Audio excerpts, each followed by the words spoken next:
Então, meu caro estudante, saudações, bom dia para todos e para todas, né? Vamos lá, então, nesta manhã chuvosa que nós estamos tendo aqui em Diamantina, nós vamos agora trabalhar o módulo 12, frente B. Estamos na época do Brasil, República Oligárquica, também conhecido como República Velha, né? E nós estamos trabalhando aqui os movimentos sociais deste período. Estamos vendo, na verdade, as revoltas do campo. A saber, né, nós já vimos algumas revoltas do campo. Nós já trabalhamos o Arraial de Canudos, figura de Antônio Conselheiro, né? Já falamos sobre ele. Já trabalhamos a figura do Padre Cícero, no interior da Bahia, também Antônio Conselheiro, no interior da Bahia. Depois a gente foi para a região sul do Brasil, para Paraná e Santa Catarina, para a gente trabalhar o contestado. E nós iniciamos, no finalzinho da aula anterior a esta, o período dos cangaceiros, né? E nós já falamos que os cangaceiros, eles podem ser vistos de duas maneiras, de duas perspectivas. Tem aqueles que veem os cangaceiros, como o historiador Erich Hobsbawm, que vê os cangaceiros como bandidos sociais, né? Como aquelas pessoas que vão defraudar outras pessoas, roubar, tecnicamente, roubar. E nós temos uma outra visão, um pouco mais romantizada, que vê os cangaceiros como se fossem Robin Hoods, né? Como aquele personagem lá do cinema e tudo quanto, que rouba do rico e dá para os pobres. Então, nós temos duas figuras distintas. A verdade é que o cangaceiro, então, ele vive de delitos. Fora a visão que nós temos, né? O cangaceiro vive de delitos. O cangaceiro, então, ele pratica extorsões, ele sequestra, ele rouba, ele mata, ele é um assassino, né? Ele mata, ele está disposto a tudo, portanto, para ganhar dinheiro e tudo quanto, né? E uma coisa também, né, a gente tem que dizer também, né, essa visão romântica do cangaceiro não corresponde muito à realidade, porque o dinheiro que o cangaceiro levantava não era para melhorar a vida de ninguém.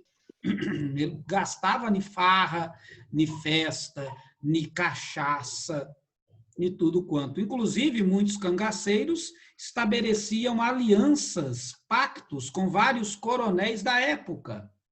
A gente tem fotografias aqui para provar, né? Aqui está, por exemplo, uma fotografia do senhor Virgulino, com coronéis aí da época, com famílias ricas da época e tudo quanto, né? Então, a gente tem esses pactos entre coronéis e cangaceiros.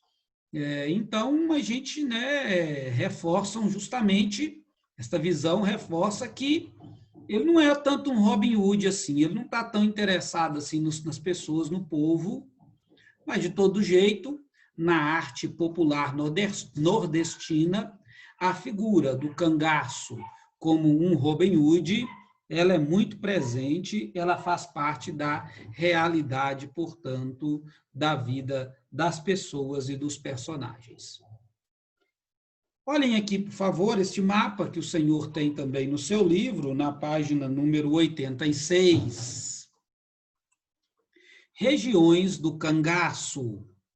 Então, veja bem, eles estão desde Minas Gerais, veja, eles entram aqui nas regiões mineiras, está vendo? Desde regiões mineiras até São Luís do Maranhão. Então, veja bem que os cangaceiros têm uma área de abrangência muito grande mesmo. Veja que o sertão da Bahia, eles não chegam à capital, evidentemente, eles chegam perto da capital, não chegam nas capitais, na verdade, né? Eles ficam na região interiorana do Brasil, eles também não vão muito para o litoral, não. Então, veja bem que é uma área de influência muito grande. Então, é um movimento muito espalhado aqui pela região nordestina.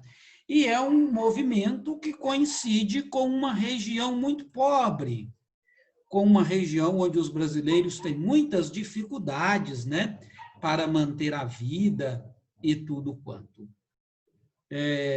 Logicamente que, neste período que nós estamos da influência dos cangaceiros, final do século XIX, início do século XX, neste Brasil aqui deste período, a figura justamente romantizada dos cangaceiros é transmitida para todo o Brasil, como a gente observa nesta fotografia, né, que este repórter do Rio de Janeiro fez com o senhor Lampião e com a sua companheira Maria Bonita. Vejam eles aí, com o seu bando, né, escondido no meio da margaça deste grande sertão nordestino. Então, aí está a região do cangaço no Nordeste brasileiro. Logicamente que entre todos os cangaceiros, a figura mais famosa é do senhor Virgulino Ferreira da Silva, ou simplesmente Lampião, né?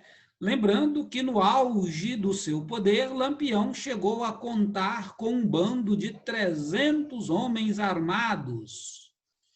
E ele vai morrer juntamente com sua companheira, que vocês veem aí na fotografia, a Maria Bonita, aqui está ela, olha os dois juntos aqui, eles foram metralhados pelo Exército Brasileiro no ano de 1938.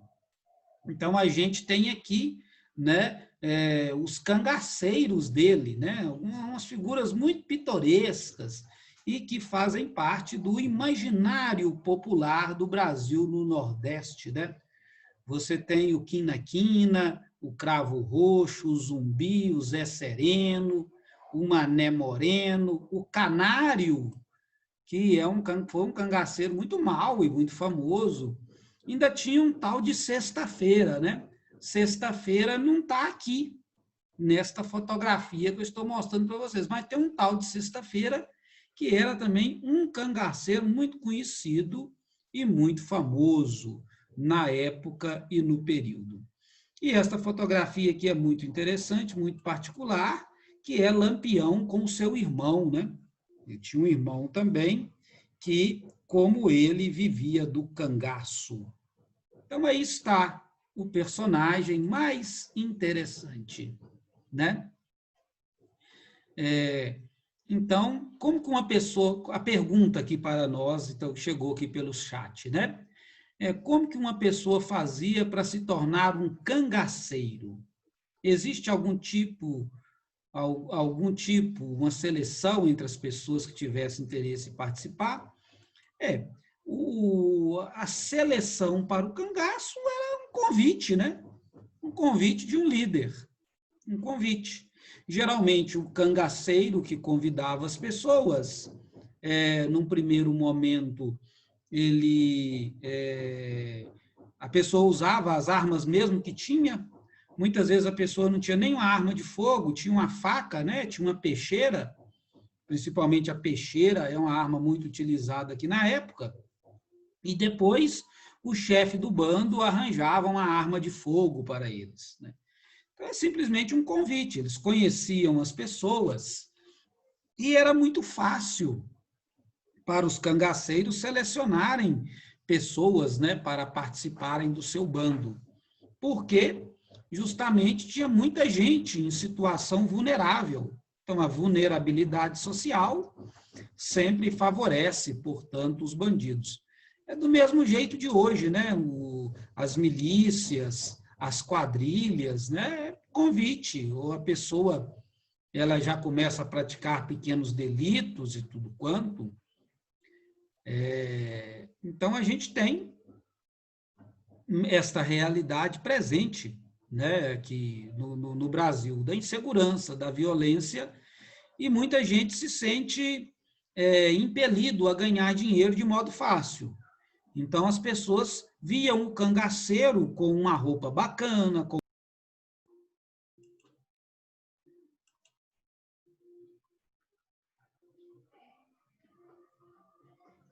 Estão me ouvindo, pessoal? Por gentileza. Vocês estão me ouvindo, gente? Agora estamos. Temos uma oscilação aqui na internet, né? Como é comum nesses períodos aqui nossos de chuva, né?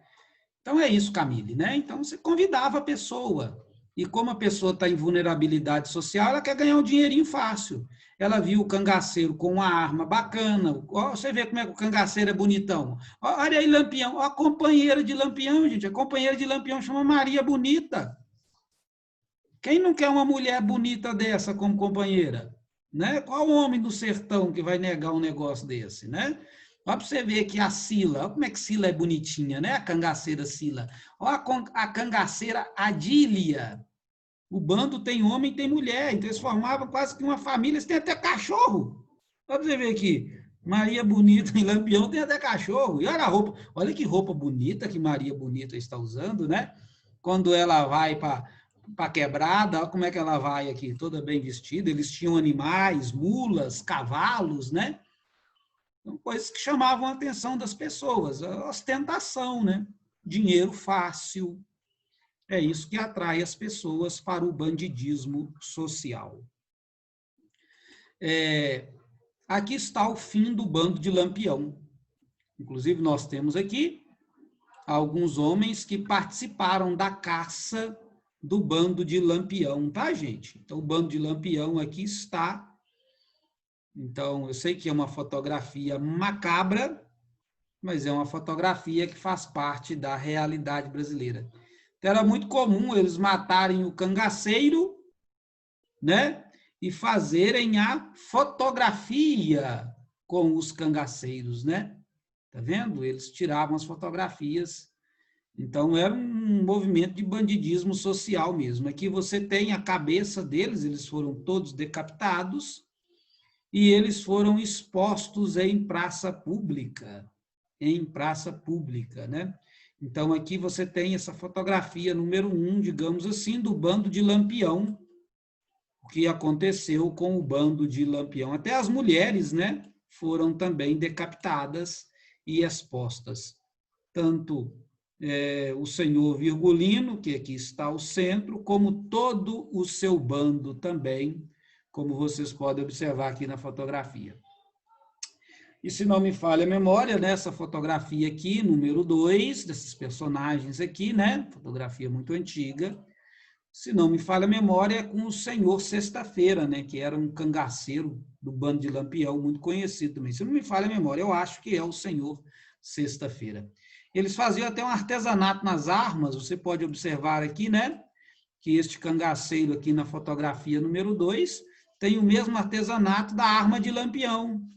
Tá vendo? Eles utilizavam muito produto em couro, chapéu em couro, eles utilizavam lenços, né? Botas, porque a vida na margaça, a vida no meio do mato não era fácil, não era brincadeira, não. Então, aqui, com esta fotografia, eu finalizo, portanto, o cangaço, e com o cangaço eu vou finalizando as revoltas do meio rural, né? Então, as revoltas rurais, nós terminamos aqui com o cangaço. Tudo bem, pessoal? Tem alguma pergunta? Ok? Então, aí está o fim dos cangaceiros, né? Apesar da imagem romantizada, a gente tem que ser muito coerente com os fatos históricos, né? Eles eram bandidos mesmo.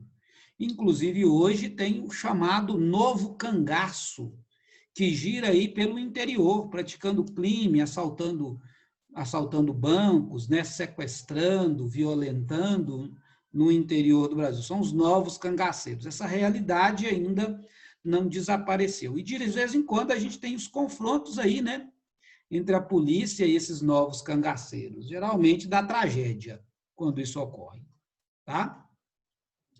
Nós vamos abandonar a zona rural do Brasil e vamos para a zona urbana.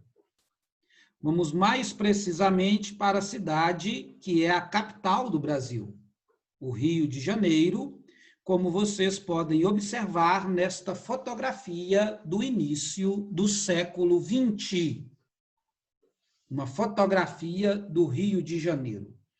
Então, nós vamos tratar, primeiramente, na página número 86, da primeira revolta urbana, que nós vamos chamar de revolta da vacina. Então, vocês observem aí o Rio de Janeiro, a capital federal, inclusive você tem aqui o centro, né, administrativo. Então, aqui você tem, por exemplo, a Igreja da Candelária, tá bem? E você tem aqui edifícios administrativos do Brasil. Essa avenida muito bonita, né, que desemboca lá no mar. Tá vendo? Veja lá o Corcovado ao fundo e a Baía de Guanabara também ao fundo, né? Então, nós estamos aqui na parte central do Rio de Janeiro, nesta fotografia. E vê que é uma cidade muito bem estabelecida, né? Uma cidade muito bem construída, um espaço urbano muito bem aproveitado. E a gente já vê automóveis circulando nas ruas, né? Aqueles Fordinhos, né? Ford T, lá, os calhambeques circulando na rua. E a gente observa também por essa fotografia a presença também de bondes, né? O bondinho, que era o transporte público número 1. Sem falar que tem muita charrete também na rua, né? Não é carro, não. Tem também charrete, tração animal e tudo quanto, né? Os meios de transporte deste centro urbano. Então, nós vamos sair do campo e vamos para a cidade, vamos começar na capital, vamos começar no Rio de Janeiro, no século XX. Então, o Rio de Janeiro é uma cidade muito importante, é a capital do Brasil, é a porta de entrada das riquezas no Brasil. O Rio de Janeiro tem um porto que tem um movimento econômico muito grande. O Rio de Janeiro tem um tráfego gigantesco de navios. Então, a economia do Brasil depende muito da cidade do Rio de Janeiro, que é a capital. Entretanto, o Rio de Janeiro sempre foi uma cidade desorganizada. Sempre foi uma cidade desorganizada. A desordem, talvez, seja a marca número 1 da cidade do Rio de Janeiro. A gente bate o olho aqui na cidade, né? A gente vê aqui o Rio de Janeiro, vê essa cidade linda, cidade maravilhosa, chamada até de cidade maravilhosa, como nós sabemos. A gente bate o olho aqui, vê essa cidade tão bonita, com esta paisagem linda e maravilhosa, mas a gente sabe que o Rio de Janeiro, ele, nas suas vielas, nos seus subúrbios, na sua periferia, ele é lotado de problemas sociais. Ele, na verdade, é uma cidade muito desorganizada, uma sociedade que tem uma discrepância econômica e social gigantesca. E o Rio de Janeiro, ele é desorganizado desde todo sempre. O Rio de Janeiro, ele já nasceu no sangue, ele já nasceu na bala, ele já nasceu na violência, porque o Rio de Janeiro começa justamente aqui, nesta Baía de Guanabara, quando o Estácio de Sá, ele vem colocar para fora, né, invasores franceses. Esses invasores franceses montaram aqui, né, a chamada França Antártica, e esses invasores franceses, então, eram huguenotes, eram protestantes, e eles se estabeleceram aqui nesta região, porque eles não aceitavam, né, que todo o Brasil pertencesse a Portugal. Eles falavam que o Papa não tinha autoridade de distribuir terras e tudo quanto. Então, Estácio de Sá, ele vem com portugueses e ele manda tiro, ele mata todo mundo. Então, o Rio de Janeiro ele já começa com derramamento de sangue. O Rio de Janeiro já começa com desordem, com violência. Então, os canhões são apontados para os huguenotes e mais de 500 huguenotes são massacrados no Rio de Janeiro. Então, a cidade começa violenta. A cidade do Rio de Janeiro, então, ela começa, então, com sangue. Estácio de Sá matou todo mundo. E aí ele, como era no mês de janeiro, e era no dia de São Sebastião, né? Então, no dia 20, ele então, dá o nome ao local de São Sebastião do Rio de Janeiro. Então, São Sebastião por causa do santo do dia, Rio por causa da Bahia, né? Eles chamavam de Rio naquele período, e o mês era janeiro, São Sebastião do Rio de Janeiro. Então, era uma cidade que já começou desorganizada, já começou com violência. É uma cidade que não tinha nenhum planejamento. Tanto é que já no século XVI, as pessoas diziam que desciam torrentes de água gigantesca. Então, já o primeiro agrupamento humano no Rio de Janeiro já enfrentava problema com a chuva, com as chuvas torrenciais, descia tanta água das montanhas que alagava tudo, né? Então, esta era uma cidade que já começa, portanto, muito ruim. E o Rio de Janeiro, como sendo capital, e como não era uma capital planejada, e como nós tivemos a libertação dos escravos, e muitas vezes os escravos não sabiam para onde ir, ela foi acumulando cada vez mais pessoas. Então, vem muita gente morar no Rio de Janeiro. Então, as condições na cidade eram condições insalubres. A cidade do Rio de Janeiro, apesar da beleza que a gente vê na fotografia, era uma cidade que descarregava muitas doenças, né? Então, os navios que aqui chegavam traziam muitas doenças de outros países, de outras partes do mundo e tudo quanto. Então, é um local lotado de doenças, sem falar do ambiente insalubre, não higienizado da cidade. Então, é uma cidade que direto tinha aí epidemias, como febre amarela, como varíola, como a própria peste negra e tudo quanto, né? Então, o Rio de Janeiro, em pleno século XX, queria mudar a sua imagem. O Rio de Janeiro queria ser uma capital moderna, o Rio de Janeiro queria resolver esses problemas. Então, a Prefeitura do Rio de Janeiro, que era comandada por um sujeito chamado Pereira Passos, iniciou um processo que já tinha ocorrido décadas atrás na Europa. Ele iniciou um processo que é um processo chamado de sanitarismo, ou reforma sanitária, que seria uma revitalização da cidade, uma reorganização da cidade para que o espaço urbano pudesse servir para vários meios. Então, geralmente, o que acontecia na Europa? Como é que o espaço urbano era revitalizado? As pessoas eram retiradas do centro comercial e se construía bairros para estes habitantes na Europa. Londres, Paris, Roma, Berlim, Amsterdã, Lisboa, Portugal. Todas essas cidades passaram por essas reformas sanitaristas. Então, eles pegavam a casa do pobre, derrubavam o casebre do pobre e davam para o pobre um lugar num bairro fora da cidade, onde ele vai ter uma casa melhor, uma casa mais espaçosa, e eles faziam um sistema de transporte para coligar. E esse sistema de transporte coligava as residências das pessoas ao centro comercial e ao centro urbano da cidade, né? Onde nós temos o comércio mercantilista e onde nós tínhamos a produção dos bens. Isso é a realidade da Europa. Aí o que acontece? Aí eles pegam isso e querem trazer para o Brasil. Você já viu alguma coisa funcionar bem no Brasil? Já viu alguma coisa funcionar direito no Brasil?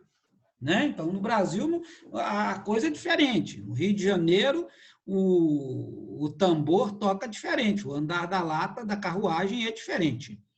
Então, o que acontece? Eles vão redefinir o espaço urbano no Rio de Janeiro.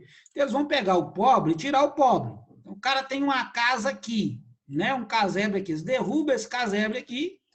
Só que lá na Europa, eles fizeram bairros planejados para as pessoas morarem. Aqui no Rio de Janeiro, não, é só toca o sujeito. Eles pagam uma pequena indenização, que não dá para nada, né? Eles tocam uma pequena verba no sujeito e toca o sujeito dali.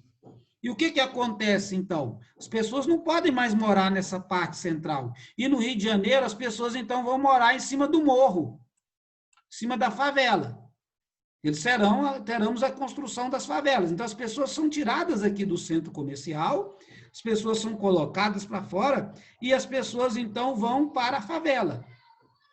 Então, veja bem, a cidade do Rio de Janeiro, ela passa por uma nova estética, ela passa por uma nova construção urbana, ela tem, então, um padrão estético burguês, né? Como os burgueses organizam uma cidade, condizente com os tempos atuais e tudo quanto, né? Mas vai jogando a população pobre para fora. Vai jogando a população pobre para fora. Então, eles vão expulsando os pobres, né? Então, os pobres vão morar nos cortiços. Na verdade, os cortiços, né, serão derrubados.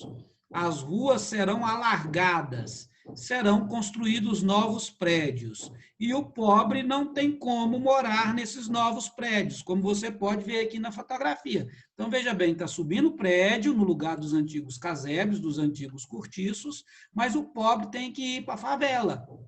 Ele não consegue comprar um apartamento, ele não tem dinheiro para comprar um apartamento. Ele não pode ficar perto da praia, ele não pode ficar perto do centro comercial. Ele, na verdade, é enxotado. Então, nós temos um embelezamento do centro da cidade e faz parte deste embelezamento tocar o pobre. Não deixar o pobre, portanto, aqui no centro, né? Então, o que vai acontecer?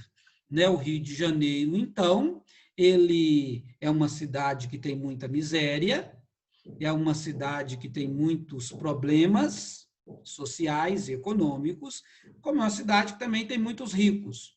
Os ricos vão sendo privilegiados, geralmente os ricos trabalham para o Estado, os ricos são funcionários públicos, né? E o pobre vai indo para a favela.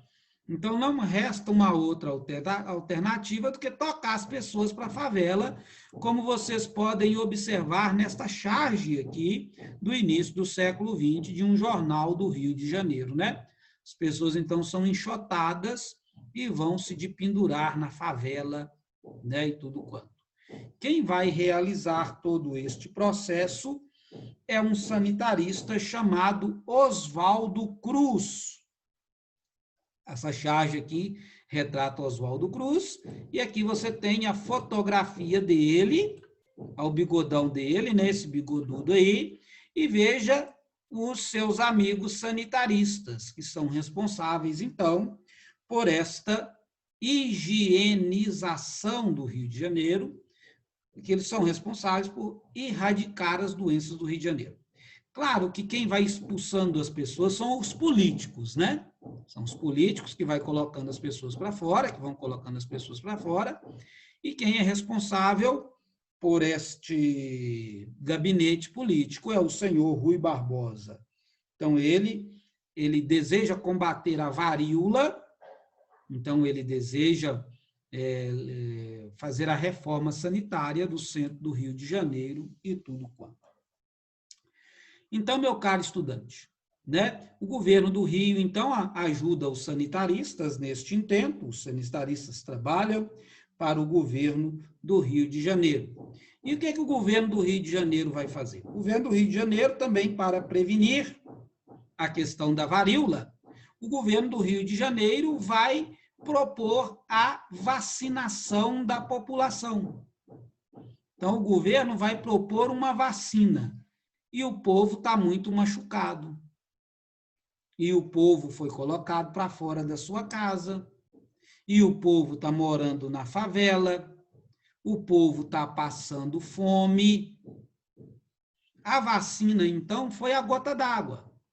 A vacina, então, fez explodir a revolta da vacina. Foi uma imposição do governo federal, né? E essa vacinação era muito interessante, porque o sujeito deveria receber a injeção na popa, né? Aquela agulhona de uma grossura, que não são agulhinhas finas igual hoje, né? Então doía, o cara ficava uma semana sem sentar direito. Imagina aquele negócio com toda a força na poupança de um sujeito. E sem falar, né, que a gente ainda tem um moralismo. Você vê, as mulheres vão ter que levantar a saia. Você vai ver a perna, você vai ver a poupança, e não é carnaval. Você só pode mostrar o corpo no carnaval, né? Só é permitido samba no carnaval. Então, no carnaval, as pessoas podem ir de qualquer jeito, mas no dia a dia, não. Então, as pessoas tinham uma questão de pudor muito grande, então, tinha uma resistência das pessoas muito grande. E eles simplesmente impuseram a vacina, mas eles não fizeram uma campanha de esclarecimento para a população, que é uma população muito irracionalizada, né? Uma população que não é alfabetizada. Então, o que acontece? A população não sabia dos benefícios. Então, não tinha nenhum esclarecimento para a população. Então, nós temos um clima muito ruim na cidade do Rio de Janeiro. Então, no mês de novembro do ano de 1904, né, a coisa explodiu. A revolta, então, vai acontecer. E é tão interessante que o governo vai ter que agir com muita violência para resolver os problemas aqui da revolta da vacina, né? O governo vai ter que interferir com muita violência para resolver o conflito. Foi na época do presidente Rodrigues Alves. Então, era presidente do Brasil nesse período, o senhor Rodrigues Alves. Então, veja bem, né? Nós temos todo um contexto aqui, que é um contexto de pobreza, um contexto de revolta sanitária, um contexto péssimo. E a cidade do Rio de Janeiro, então, vai ter que lidar com todo este viés, com todas estas coisas. Tá bem, meu caro estudante? Então, é na época do senhor Rodrigues Alves como presidente do Brasil que vai ocorrer esta revolta. Lembrando que Rodrigues Alves vai ser o 5º presidente do Brasil e ele vai governar entre o ano de 1902 e 1906. E a revolta da vacina vai ocorrer no ano de 1904. Lembro também que Rodrigues Alves, ele está aí dentro da política do café com leite, mas ele pertence a São Paulo, né? Então, ele é paulista, Rodrigues Alves. É isso aí, pessoal. Então, a revolta aconteceu por motivo da vacina, mas a vacina era uma desculpa por causa das condições sanitárias, das péssimas condições de vida que as pessoas levavam neste período. Tudo bem, gente? Ok? Alguma pergunta, por gentileza? Alguém gostaria de se manifestar? Tem alguma coisa que não entenderam? Tudo tranquilo, Ivone. Ok. Então, sendo assim, eu finalizo esse nosso primeiro horário, tá? Despeço-me de vocês. Daqui a pouquinho a gente volta para a próxima revolta urbana, que é uma revolta muito pitoresca, né? Que é a revolta da Marinha, a revolta da Chibata. Então, daqui a pouco a gente retorna, quando for, eu acho que o horário é 10h50, né? Às 10h50 a gente começa. Um abraço.